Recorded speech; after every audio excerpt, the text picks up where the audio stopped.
Hey, everybody, welcome back to Across Borders, the podcast where we talk about board games and how they can bring people together. My name is Winston, and this is my buddy Noe. Noe, how you doing today? Hello, my friend. I'm doing good. Hoping everyone out there is taking care of Yes, themselves, and I'm good I'm glad to myself. hear it. I'm glad to hear it. Yeah, I'm happy because we are finally starting to get the first rains of the season. It was getting pretty hot in here, Yeah, so I happy about recently that. looked at the 10-day forecast here in my town, and it's supposed to thunderstorm like the next 10 days. But but we'll see if that Yeah. actually happens. I hope not, because that's a lot of rain. Um, I'll be Yeah, yeah. desperate for it though when we get into those hotter summer months. I bet. I bet. I remember being in Texas a few years ago, and that was pretty hot. All right. Well, before we get into today's topic, what have you been playing lately? Anything particular? Yeah, definitely. We had a fun game night a Hmm. few days ago. That was on Saturday, and we played some party games. We played the Resistance Avalon. Not I have sure if not you've played played that one. that game. No. It's a hidden roll deduction social party game, and it's it was pretty fun. It's one that you play in 10 minutes, and it's always fun. It always lends itself to people showing their Hmm. personalities. So that was fun, and we played Hedera, which is a medium light Euro game, which everyone seemed to really enjoy. So yeah, it was fun. How about you? It's been a very light gaming week for me. Really, the only thing I've played was I got a recommendation from another YouTube channel, and he did a review on a little 9 card solo game called Orchard. And so I thought, you know what? If he thinks if he says, hey, it's worth a look, I'll take a look. So I picked it up, Yeah, and then very simple little game, little tile laying game. And I played that cool. a few times, but that's really about it. This weekend's looking a lot better as far as gaming is concerned, though. So I'm looking forward to this weekend. Maybe can take a Yeah, hopefully you get to do maybe I some can good gaming take a few over the games weekend. off of my our previous list, Yeah, the shelf of the shelf of shame. it's just a shame. That's what I'm Yeah, planning for on doing. sure, for All sure, right, well, man. you know what? Yeah. You're the one who said, "Hey, let's talk about this week." So, what is our topic of the week? Yeah, so today we are taking a look at our top 5 games that are language independent. And when I was talking to my friend here, Winston, about the proposal of the idea is, one of the things that we love board games about is how they create bridges, bridges across beliefs, religions, ages, distances, even, Hmm. and so I like the fact that there's a bunch of games that have allowed me to, take out and play with my friends that speak English and my non-speaking English friends. And some of those games, have that bridge Yeah, ability, because there's a bunch of games that I really really like, but usually it's like they're too nerdy because they have a bunch of text and they can be too complicated. And so I think the list that we are giving out today those are those games that you can take out and just recommend to anyone, regardless of whether they speak yeah, English or and I not. think this is a great topic for us in particular because me here in the United States, where our native language Yeah, is you know English, despite the fact that I live in Texas, so I hear Spanish around me right. all the time, every All the day, time, all the time. every day. I Yeah, should know it exactly. better than I do. But then you are in Mexico, where Yeah, people yeah. speak Spanish. Exactly. And there's been a huge boom in board gaming lately here in the country. And so this is spreading the word about board games. These games have been key when, doing some of those game nights with friends, both new and both friends that are interested in something different and something to And for socialize. anyone who might not know what we mean when we say language independent, is we mean a game that anyone can play no Hmm. matter what, because you do not have to know the language that it was produced in to play it. Exactly. So Usually, yeah, these, like you said, usually these games. I mean, the one thing about that I like, and this is my reasoning behind my list. I would yeah, like to hear yours, but my reasoning behind my list is, these games, like out of the box, you can get or get your hands on a PDF yeah, version of the rules, maybe, because nowadays it's easy to just go to the internet and get like a version and read it on your for laptop, your sure. phone, or your tablet. And you can play them. You don't need anything else. You don't need to, because one thing I do sometimes is, I make some printouts, because there's a few, when I was doing this list, there were some games that I considered, but then I was like, no, I don't think these are pure language independent, because in the end it might be like either a few cards have the language, and because I speak the language, I'm able to Hmm. help others, learn about a specific card or whatever. But these games that I chose, it's you can get the manual from the internet in your language and start playing with Was them. there a game that you really wanted to put on the list, but you couldn't because of like one or two little small tiny things? Yeah, yeah, for sure. They were, I think, two of them were cartographers and tiny towns. Uh huh, for sure. But yeah, I decided in the end not to, because usually, like I said, I'm the one, explaining the rules.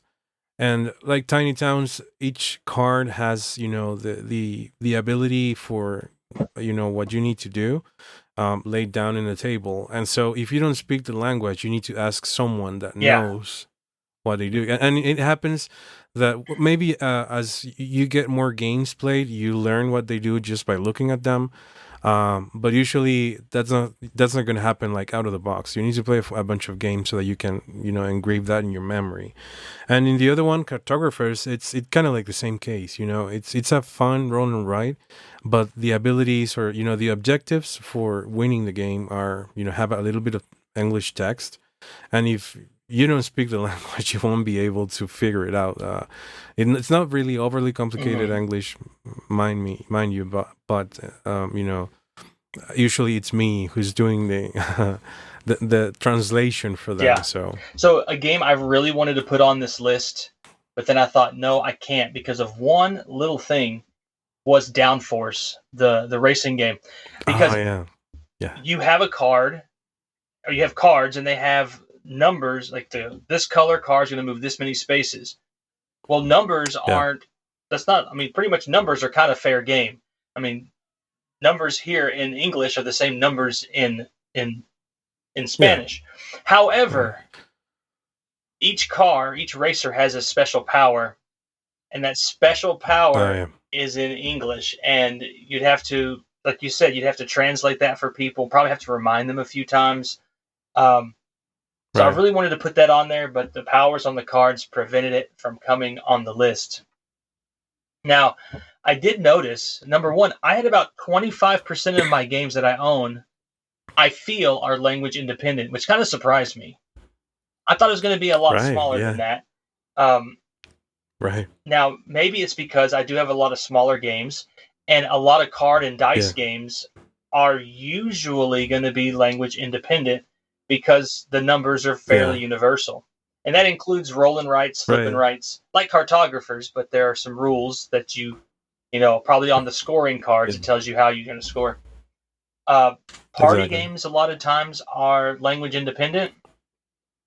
And Yeah. also, like strategy games like chess, which I didn't choose that. Yeah. Yeah, and Abstracts. like puzzly Abstracts type too. games. That's Yeah, yeah, like abstract that's games. what I Exactly. noticed. So just some Yep. things I wanted to share before we get into our list, which I think it's time to Sure. get into our list. What do you think? Yeah. Let's Let's go do for it. it. I'm all for that. So who's gonna go So first? Go let first, me go buddy. first because I yeah I Age brought the before topic. beauty. Age. Yeah. Go ahead. What's your number 5? Um. Oh, So whoa, whoa, my whoa, whoa, whoa, number whoa, whoa. 5 is Stop. Take a minute. what's Um, that? is this in any kind of order? Oh Dude, yeah, we, you're we right. can't let the we can't continue unless the people know if there's an order to this list. Yeah, yeah. You're positive. So yeah, no. This time I did put them in order of how much I like them. So yeah, from my fifth game is from these 5 games, my least favorite on my top. My top one, my super favorite of these language All independent right, games. so So least yeah, favorite. Well, you're all favorites, the but most. Yeah, so exactly. I like them it's all, but yeah. really really like really like all the way to number 1. And number 1 is just a Exactly, game that we exactly. all need to buy right now and then play. Exactly. All right, go ahead. Number 5. All right, so my number 5 is I Love Sky. So I love this game because back when I started playing board games, um, I remember playing Carcassonne, which is a fairly Mm-hmm. common introductory game. And to me, this game is kind of like the next step to Carcassonne. I even sold my old Carcassonne because I have this. And I really like this game because it still has the same simplicity as Carcassonne. It adds a few extra rules, but it's not overly complicated, and it's totally language dependent because you depend on it's a tile laying game. So what you do in the game is you start you make points like Carcassonne. You make points by building up different things in your small like a little town. um, but what I like about this game is that it has a lot more replayability because depending on some specific, tiles that you get, you can have very different objectives, for building up points. And there's another mechanic that I love about this game, which is the bidding mechanism, where you have the possibility of putting some of those tiles that you put out of the pile into this auction thing, and so there's a little bit of interaction between the players within the auction. So yeah, great game. It's not really complicated. I would say it's a medium light game, a next step to a party game. I Love Sky, my number 5. All right. Awesome. So this one might sound like a cheat. I was just thinking about it, and there are words on these in this game. However, the pictures I think with the icons, the iconography, I think make this language independent. And it's a very small card game in a box that's much too big. Many people will tell you, but it's point salad. It's point salad. Like it's seriously just Nice. a deck of Yeah. cards that I have separated into 2 things because I usually play with my wife. It's just the 2 of us. So I mean, you don't need all that space for a deck of cards. But in point salad, you can either take 2 vegetable cards or you can take 1 scoring card. There's every scoring combination is unique, and it does say the name of the vegetables on the cards, but you can see the picture. Right. And then Exactly. the way that you score, each one is different. And like one of them will say even total or odd total, which I guess that right there might make it against the rules here a little bit. But I don't think that's too big of a. I didn't even think about it until right now, actually. So Yeah. I Yeah. still think you can play this one for sure. Like complete Yeah. sets. It actually has like pictures of everything. So like, hey, look, if I have all 6 of these, I get 12 points. So you can play this. You can play this Yeah. without, for sure. Totally. Although I feel like this is a dirty choice. Like this is not a pure clean list. But I didn't even think about that until seriously right now, and and That's fine. and I had a whole list of, like I said, 25%, about a quarter of my games, and my first pick is tainted. Oh well. Point Salad, it's a great game. It's really cheap by AEG. It's Yeah, pretty yeah, straightforward to it's learn. fun. So yeah, It's fun. it It's counts. It good, counts. and you don't need to know English. Yep, All right, what's your exactly. number 4? So my number 4. This is a game that I've played recently. Very recently, and it went out of my shelf of shame. It's not one of my top 5 Oh, shelf of shame games that I was looking forward to play, but I took it out because I was looking forward to play an Euro with that will be a bit of a medium light, and I heard good things about this game. So this is Hedera, which I just yeah, played good over the job. weekend. But it's Yeah. that good. So yeah, no, these one of the reasons I really I think this is a great game is it has a bunch of things that I really like. It has easy rules. It has simultaneous card selection. Everyone is playing at the same time, taking the cards. It has this, and it has this original mechanic where, like I said, you pick the card, and then you rotate a little tile in the middle of the table that allows you to just plan a little bit ahead, which is going to be the next type of card that you're going to be adding, and then you have to put different sets in your player board of different colors, and you don't need to speak the language because everything, the Hmm. iconography is great, the art is pretty cool, and so yeah, this is a great game. It's not really that long. You can play the full player count on, because like I said, since it's a simultaneous play, you can play with 5 players, and it's going to be like an hour and a Yeah. half tops. So great medium light Euro game. What do you think Hedera. about that box art there, buddy? In Like, regards to what? because if I saw that box, if I didn't know about the game, I would like go, nope, next. Like, I would definitely not want to play that because of that art.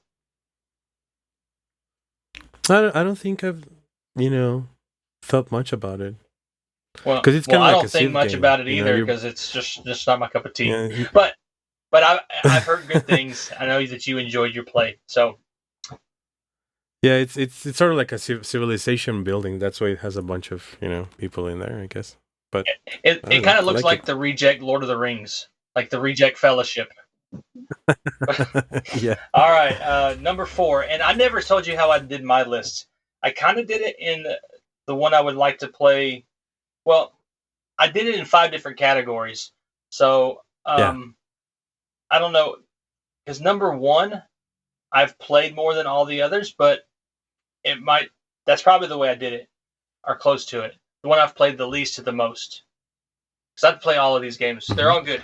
So the first one was a card game. Number 4 is going to be a party game, and it's a pretty new one. It's Hughes and Qs. I Hughes and own that Qs. game. Um, It's good. because there's a bunch of colors on here, 480 Yeah. squares of different color, and each Yep. player, when it's their turn, is going to draw a card, and that card has 4 different colors on it, and it tells you um, the word I'm looking for. I can't think of it, but you have like Yeah. letters and the coordinates. You know, this letter, this number, you match them up. You get to choose from 4 of those colors, and you're trying to get people to guess as close to that color as possible, so you get points. But you don't want them to get it Yeah. exactly. But since it's just letters and numbers, that's all there is on this card. The person who is giving the clue is is saying the words, and it doesn't matter if it's in Yeah. English or Bangladeshian or whatever language they speak, or Swahili. It doesn't matter as long as everyone around the Yeah. table knows that language. So that makes this a definitely not a bad pick this time. Yeah, So it's for sure. Yeah, I own that game, and I think it will be in my yeah, top 10. It's a great, quick, yeah, easy it is game. very simple. Yeah. The hardest part is sometimes Yes. thinking of a one word clue for a color. But at Yeah. least you get 4 different colors to choose from, so you can kind of think which one can I give a better clue Hmm. about. So there you go. Exactly. Yeah. Yeah. Like it's a clever, Yeah. clever little game. I agree. Number 3. All right. So my number 3. This is now a classic Uh-oh. for me. It's a great game that I've been playing, and I still really enjoy it. And I've used it as a gateway game, and it's language independent, and I've had this in my collection for nearly the entire time that I've been in this hobby for about 8 years. Because I've had it. I remember getting it maybe like in the first year that I started, getting some of these modern board games. And this game is Age Age of of War. War. Do you want to hear a really embarrassing story? Yeah, go for Well, it. it's not really that embarrassing, I guess, but it kind of defines who I am. Maybe it'll give some explanation to people. Like I said earlier, I have a lot of small games, and I think there's something that looks Yeah. really cool about those bigger game boxes on a shelf. And when I saw someone reviewing that game, I thought, that looks like it'd be really fun. I love rolling dice.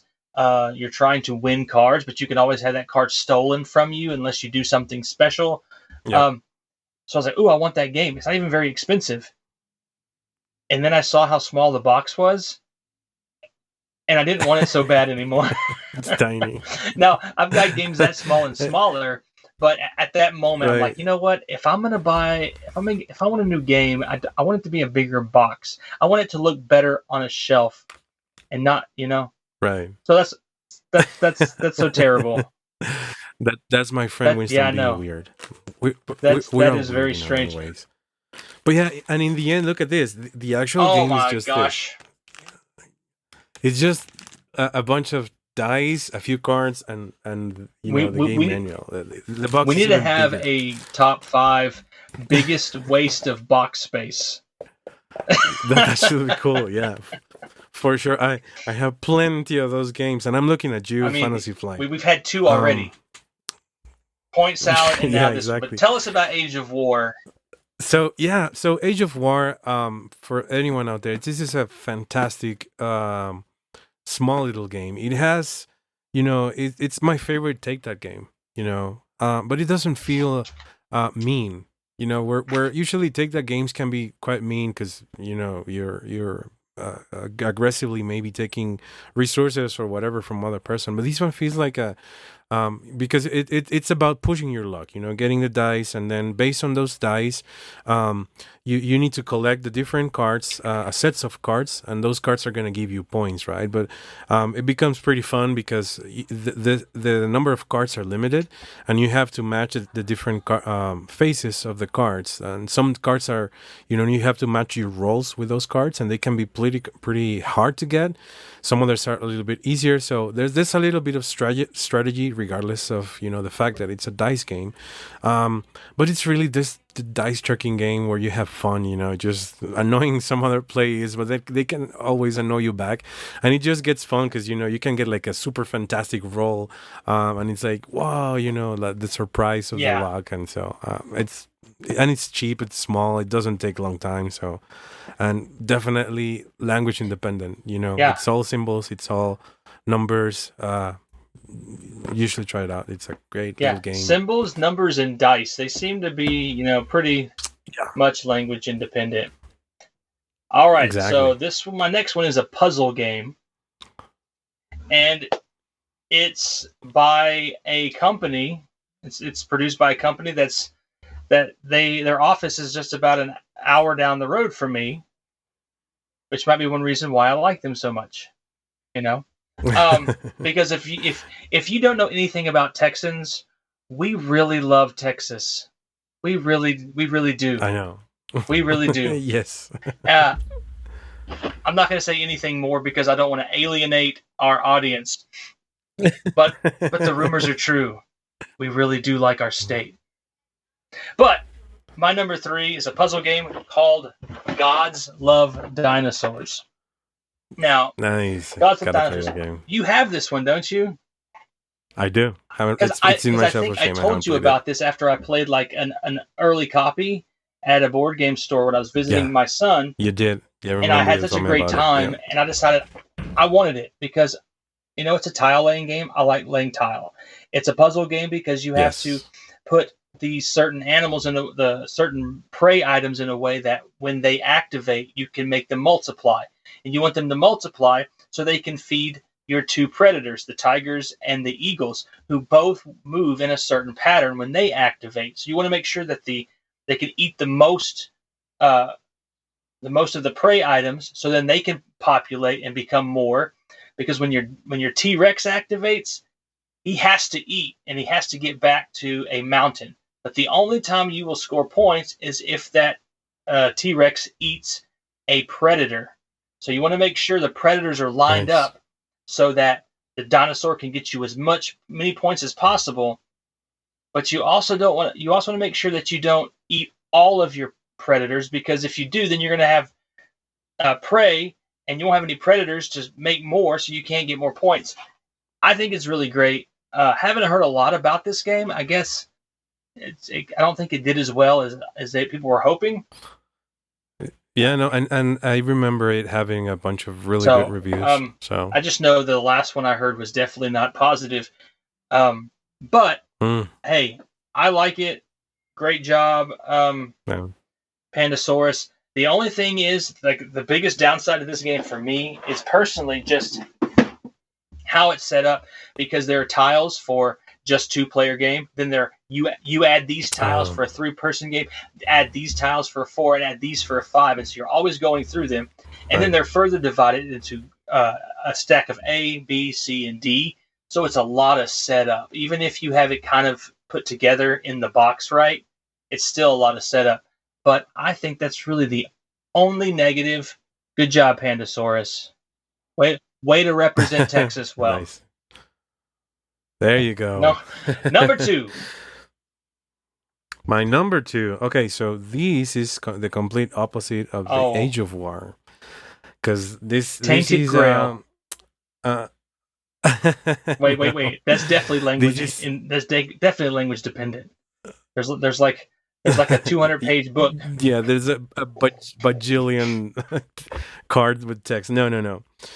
But this is a complicated game. This is a heavy Euro game.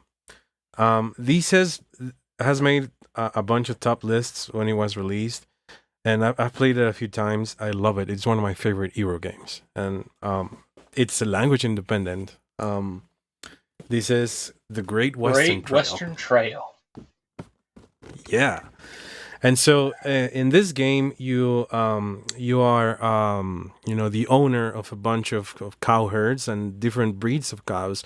So it combines deck building, because you have to build. You have a base set of cards representing the different cows, the different breeds, but you're supposed to be like selling these cows, and so as the game moves forwards, you get better cards with more expensive breeds so that you can make more points. But then it has combines it with a worker placement, because you have a trail in the board where you have to go and trigger some different actions so that you can sell the cows and you just improve your player board. You have different types of workers, so it can be quite the complicated game to play, because there's a bunch of things. But once you get it, or you get your head wrapped around it, it's pretty straightforward. But yeah, I love this game, and there's a reason why it has been a favorite Euro for a bunch of people, and I know it's gonna be there's gonna be a new edition with newer art and new everything. I mean, the art is pretty crappy. Well, the art itself is decent for the tiles and everything inside. Just the cover art is, I don't know, it's creepy. But but yeah, this great Euro game for those that would like something like a good chunky heavy game. This is a fantastic language independent complete, and you get to pretend to be a vaquero. Vaquero, exactly. That's a cowboy for anyone who does not speak Spanish. Have you seen that thing where people use that app or whatever to make that box sing a song? Dude, it is so trippy. It is so trippy. You can look it up. I'll try it out. Number 2 for me. Go for it. This is an engine building card management game. Sweet. It's language independent. And I love the artwork in this game. I'm going to tell you this. I bought a playmat for it, and now you know what it is. It's Century Golem Edition. That was a very I love this choice game. For me. I love it so much. If my wife, it's a you know what, game. My wife should like this one more than she does, because every time we play, she destroys me. And she does it There because you I'm go. I'm too busy trying to come up with my engine to get me the higher scoring cards. And so yeah, I'm getting the higher Right. scoring cards, and I'm getting it with the coins on the top, so I can get bonus points. And then she just quickly goes after whatever she can get to first. And so I've got a 15, 18, and 20 card, but she's got a 10, a 12, a 14, an 8, a 7. You know, she's just every time like she beats you by 20 points or more. But the art is great. The Yeah. components are great. It has got pretty Yeah, high production values for a small yeah. box. The metal Yeah, coins, for are sure. great. The Yes, bins where the yeah, crystals, the bins where the everything is crystals so are. good. It's a great game, and it's not really that Nah, about expensive. 30 Just bucks. Yeah. about $30. And Yeah, I think it's the a great game. iconography is really easy to understand, like super easy to Yep, understand. super Um, straightforward. yeah, it's a great game, and you don't have to know English to play this one.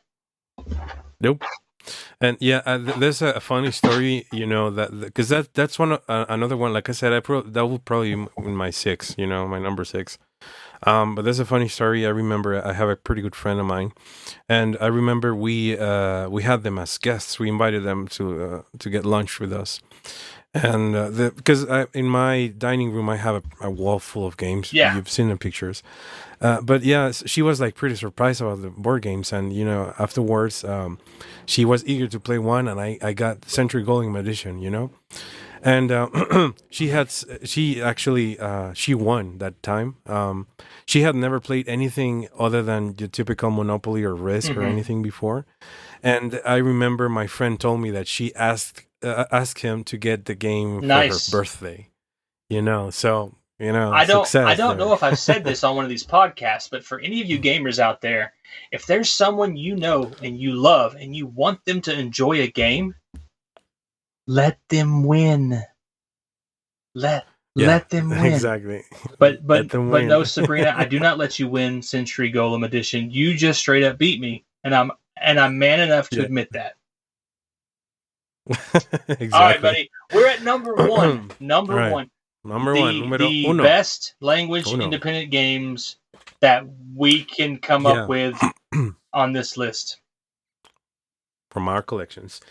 So this is I love this game. This is a co-op game, and it's a beast of a game. It's pretty big. Candyland. Wait, that's not co-op. No. This oh, is the a little bit heavy. Reckoners. So The you're going to tell me Reckoners. that a game that fits in a box that big, unless it's wasted space in there, is a language independent game? It is So a language game that's independent. based on a book series is Yes. I don't believe you. Yes, sir. Tell me more. I'm intrigued. Exactly. And so so this game, it's a co-op game. So it's based on the books by Brandon Sanderson, which I'm a huge fan of. I love those books. And he's one of my favorite fantasy authors too. And this game in this game you are a bunch of you are the Reckoners. The Reckoners are basically just humans with no powers, because in the story of the book, and I'm not going to spoil anything in case you want to read them, but there's just some event that gives power to a bunch of people, but they all become evil. Like literally every single person with powers is evil one way or another, and so they're just being dictators, and the one with the most power just rules over a city and whatnot. And so the Reckoners is a bunch of rebels that are trying to find a way to defeat these evil superheroes, right? Or super villains, more like. And so the game, the way that this game works is each one of the players represent one of these reckoners, one of these guys trying to defeat Steelheart, which in this case is like the most powerful evil villain, or the most powerful person with powers. And he's got a bunch of minions with powers, and you have to go through each one of the locations in the city, trying to roll your dice. It's a kind of like a push your luck game, where you have a few rolls, and then out of those rolls you have to make out the best of your abilities. And so there's a bunch of things that you need to do. You need to go and defeat the evil guys, while at the same time they're sending out minions. There's events happening here and there. And so I really like it, because this is also one of those games where it's difficult to become an alpha player. You can potentially be, but since you have a bunch of things going on just by yourself in your location, dealing with the stuff that's going on, and trying to figure out what to do with your own dice, that there's very little time for you to just go and see what everyone else is doing. So that's another fact that I like about this game. It pushes you to just really work together with your own abilities.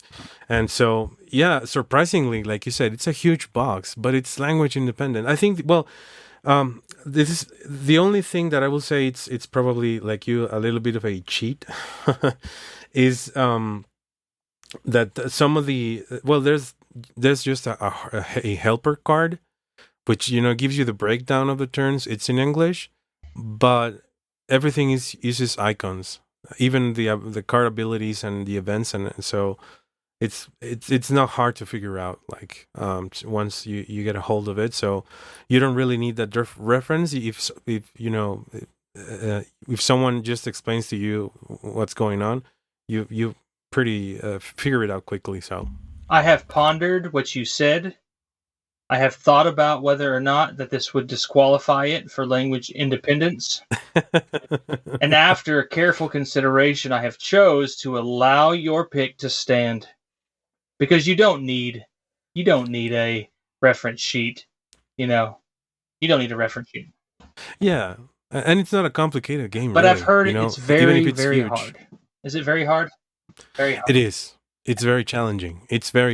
But it's there's ways that you can scale the complexity. You can reduce or increase some things in there. So I mean, we've played it in a medium level game, and I will say it's you have a 50-50 chance of playing of winning and losing in medium level. As it gets hard, when you increase the level, it really gets really hard. But you enjoy it. I mean, it's a great game. Love awesome. It. Would you enjoy it even if you did not read the series? Yeah, for sure. Yeah, I mean, because just the idea of trying to beat a bunch of evil guys, and the fact that you don't have any powers, like I said, because every single super powered dude in the story becomes evil, and so you represent like the resistance with no powers, and so it's easy to get into the theme, so even if you don't know the entire lore. So I talked about before we started about how a lot of times card games, dice games are language independent, and that would also be true for roll and writes or flip and writes. Well, I don't have a roll and write as my number one, nor do I have a flip and write. I have a flick and write, another Pandasaurus game, Sonora by Pandasaurus. I just reviewed this on my blog at the time of this recording. We'll put the link down below so that you can check out my blog, ninjaboardgames.com. Why Thug Ninja? That's a blog entry for another day. But Sonora, each player has 5 discs numbered 1 through 5. They choose 2 to flick, and they're trying to get it into one of 4 quadrants to then take that numbered disc when we're done and play these little mini games. And then, of course, at the end, after end of 6 rounds for the full game, whoever has the most points is the winner. Now, here's the deal about Sonora. I've only played this with other people one time. Because it can be a little complicated to explain. Because you're not explaining one game, you're really explaining 5. 4. You're explaining the 4 on your play mat, but you're also explaining the flicking Okay. part and how, okay, you're going to do 2, then 2, then 2, then 2, then we're going to do 2 again, and then 1, and this is what all these icons mean on the board. And it's okay that they flick their disc and it knocked yours off. That's okay. It's fine. But this game is so much fun for me just to play by myself. And I don't even play the solo rules correctly. I don't. Because you're supposed to pretend to be 2 players, but you're only filling in for 1 person or something. I just like to flick my disc, try to practice, getting it where I want it to go, and then seeing what strategies produce the best points.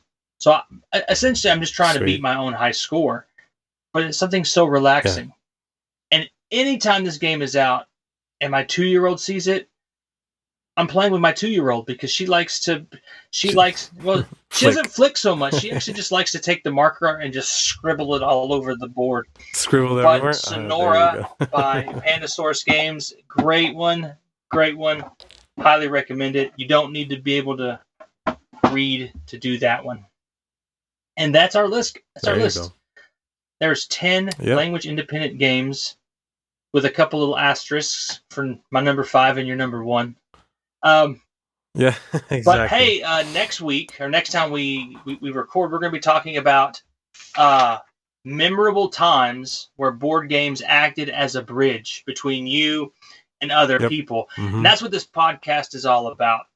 Because, it doesn't matter who we are or where we come from, or even if we live on different parts of the planet. Board games have this wonderful power to bring us together, even if we are across borders. Exactly. So, hope you enjoy the video. Please like, subscribe, share, comment. Tell us some language independent games that you like to play, or tell us that our list is terrible because we both had a little cheat in there, or whatever. What language do you like to play games in? I mean, we're just assuming English because that's what this podcast is in, but maybe you like to play games in French. Parlez-vous français? I don't know. Mm-hmm. Exactly. We want to know more about your games. For sure. So join us next time. Until then, I'm Winston. That's Noe. That's me, Noe. Yeah, we're across border. Thank you, everyone. Take care. Bye.